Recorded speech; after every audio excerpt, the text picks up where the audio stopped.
Assalamualaikum warahmatullahi wabarakatuh. Selamat siang, salam sejahtera untuk kita semua. Baiklah, sebelum kita memulai pelajaran pada hari ini, terlebih dahulu kita berdoa menurut agama dan kepercayaan kita masing-masing. Berdoa dimulai. Berdoa selesai. Bagaimana kabar kalian hari ini? Sehat? Alhamdulillah semua sehat ya. Baiklah, jadi pada hari ini kita akan membahas mengenai materi bangun ruang sisi datar, yaitu menentukan luas permukaan prisma. Nah, pada pertemuan sebelumnya kita telah membahas mengenai unsur-unsur dan juga jaring-jaring dari sebuah prisma. Nah, sebelum kita masuk pada materi, saya ingin mereview kembali mengenai materi luas bangun datar. Nah, di mana luas bangun datar ini sangat erat kaitannya dengan materi yang akan kita pelajari saat ini, yaitu luas permukaan prisma. Nah, untuk mengingatkan kembali, saya akan menampilkan slide di bagian kanan saya. Kalian bisa dilihat. Nah, di mana di sini sudah tertera jenis-jenis dari bangun datar dan juga beserta rumus luasnya. Nah, jadi rumus dari luas bangun datar ini kita akan gunakan untuk menentukan luas permukaan prisma. Oke, baik, bisa kalian lihat. Oke, sekarang kita lanjut ke materi, yaitu menentukan luas permukaan prisma.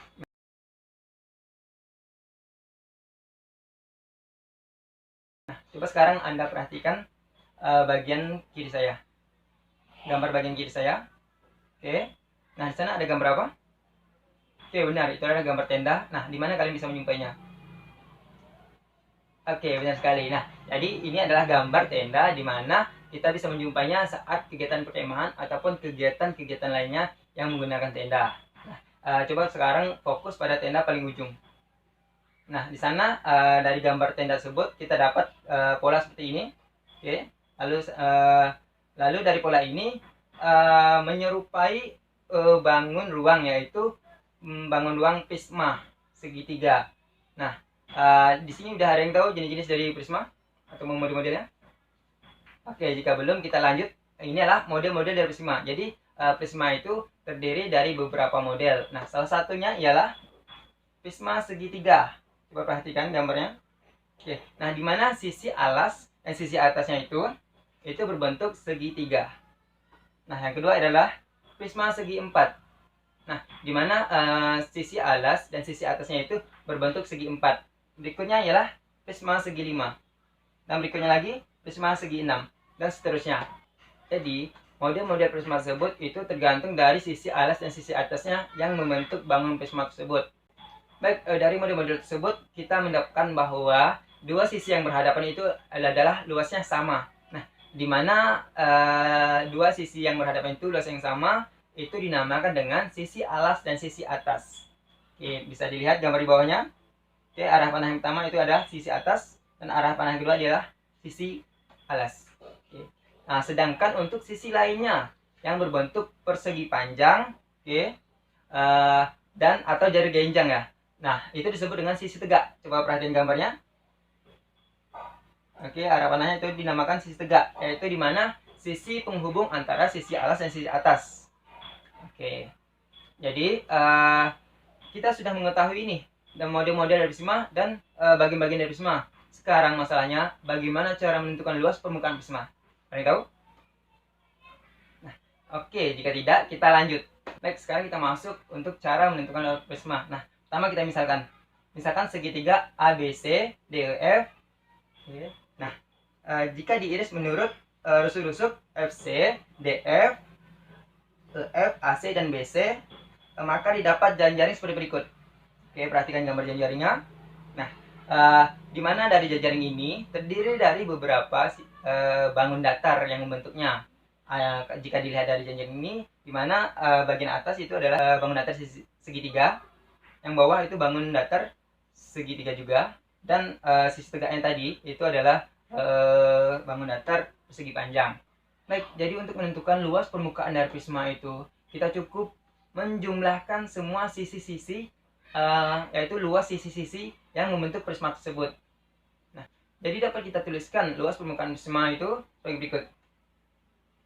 Luas EFD ditambah luas ABC ditambah luas ACFD ditambah luas CBEF ditambah luas BADE. Oke, sama dengan 2 dikali luas ABC. Nah, kenapa di sini dikali 2? Karena sebelumnya kita pembahasan sebelumnya kita telah mengetahui bahwa sisi yang berhadapan itu luasnya sama. Jadi langsung saja kita kaliin 2, yaitu 2 luas ABC, yaitu luas alasnya. Oke, lanjut ditambah kurung berawal buka kurung AC dikali T ditambah CB dikali T ditambah BA dikali T. Nah, di mana T di sini ialah tinggi dari sebuah prisma. Oke, perhatikan. Lanjut sama dengan 2 dikali luas alas ditambah T tinggi prisma dikali AC ditambah CB ditambah BA sama dengan 2 dikali luas alas ditambah T dikali keliling alas. Ingatnya T di sini ya tinggi dari sebuah prisma. Oke, jadi dari penjabaran tersebut dapat kita tarik kesimpulan bahwa luas permukaan prisma itu menggunakan rumus 2 dikali luas alas ditambah keliling alas dikali tinggi prisma. Oke, baik. Jika sekarang kita sudah mengetahui rumus untuk mencari luas permukaan prisma, maka sekarang kita akan lanjut ke contoh. Oke, perhatikan soalnya. Nah, di sini ada soal, hitunglah luas permukaan prisma segitiga dengan sisi alas berbentuk segitiga siku-siku berukuran 3 cm, 4 cm, dan tinggi dari sebuah prisma itu ialah 10 cm. Nah, jadi dari soal ini kita diminta untuk menentukan luas permukaan prisma. Nah, dengan bentuk sisi alasnya itu ialah segitiga siku-siku. Ada yang tahu rumus dari luas segitiga siku-siku? Ya, benar. Jadi untuk menentukan luas segitiga siku-siku ialah dengan rumus setengah dikali alas dikali tinggi. Oke, baik. Langsung saja kita jawab ya. Oke, jadi yang pertama kita mencari luas alas. Nah, jika diketahui sisi alas A sama dengan 3 cm, T sama dengan 4 cm, di mana T di sini ialah tinggi dari sebuah segitiga siku-siku atau sisi alasnya tadi. Jadi didapat luas alasnya yaitu setengah dikali 3 dikali 4, yaitu 6 cm kuadrat. Baik, jika sudah diketahui luas alasnya, maka sekarang kita mencari keliling alas, yaitu 3 ditambah 4 ditambah 5, sama dengan 12 cm. Baik, jadi jika sudah diketahui luas alas dan keliling alasnya, maka kita langsung saja substitusikan pada rumus tadi, yaitu dimana luas permukaan prisma sama dengan 2 dikali luas alas ditambah keliling alas dikali tinggi prisma. Jadi sama dengan 2 dikali luas alasnya berapa tadi? Ya, 6 cm kuadrat ditambah keliling alasnya berapa? 12 cm. Benar, dikali tinggi prisma. Ya, yaitu 10 cm. Jadi 2 dikali 6 cm kuadrat ialah 12 cm kuadrat ditambah 12 kali 10 ialah 120 cm kuadrat. Jadi 12 cm kuadrat ditambah 120 cm kuadrat ialah 132 cm kuadrat. Nah, jadi luas dari permukaan prisma ini ialah 132 cm kuadrat. Oke, baik. Jadi mudah bukan untuk mencari luas permukaan dari prisma? Jadi, luas permukaan prisma ini bisa kita terapkan dalam kehidupan sehari-hari. Misalnya tadi gambar tenda tadi. Di mana jika kita ingin membuat sebuah tenda, pastinya kita memerlukan bahan. Nah, untuk menentukan berapa banyak bahan yang kita butuhkan, maka kita menggunakan konsep luas permukaan prisma.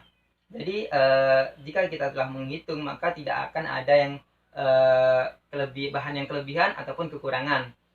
Baiklah, untuk mendalami pemahaman kalian tentang materi luas permukaan prisma, saya akan memberikan tugas pekerjaan rumah, di mana nanti saya akan kirim melalui tutor kelasnya, dan silahkan dikerjakan, dan nanti minggu depan dikumpulkan. Jika waktunya memungkinkan, kita akan bahas satu persatu. Baik, mungkin itu saja yang dapat saya sampaikan. Kurang dan lebihnya saya mohon maaf. Saya akan akhiri dengan mengucap wassalamualaikum warahmatullahi wabarakatuh.